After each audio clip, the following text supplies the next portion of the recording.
All right, so for this week's or this meeting's local government fun fact, it's another comparison.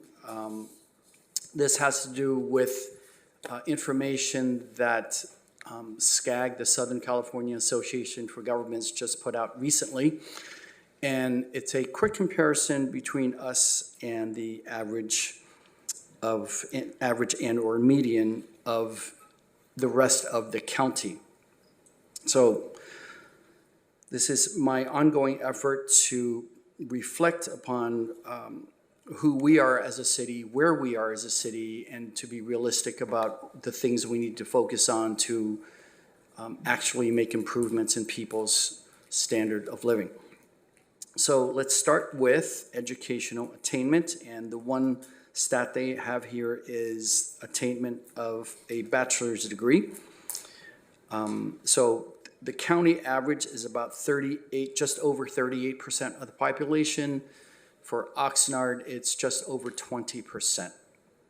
So we are lower in education attainment than the rest of the county by 17.8%. Now, in terms of our age demographics, this is interesting.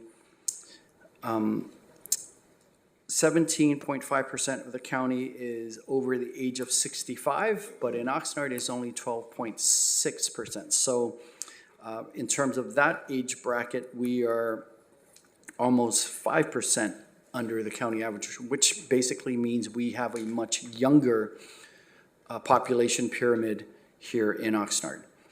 With regard to median household income, again, this is not individual, this is household. The county averages $105,500 annually, and we are at $85,000. So there you can see we are $20,500 below the county's median household income. As for poverty rate, the county's poverty rate is 9.4% of the population. However, in Oxnard, it's 12.8%.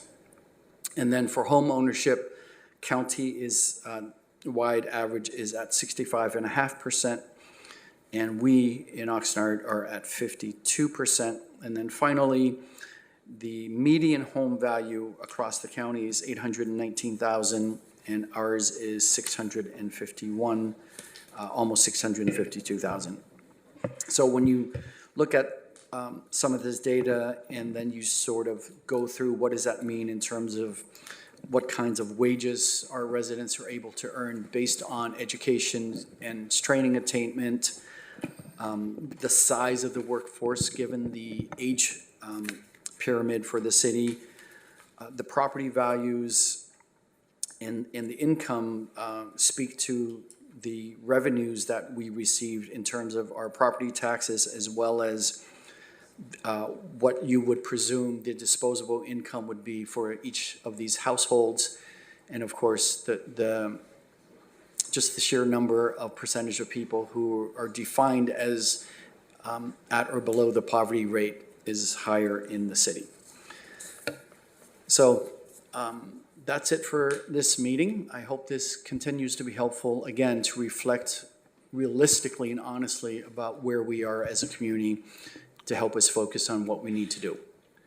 Okay, so that's it for the local government fun fact. I know I keep saying I'm gonna find an actual fun fact eventually, and I will.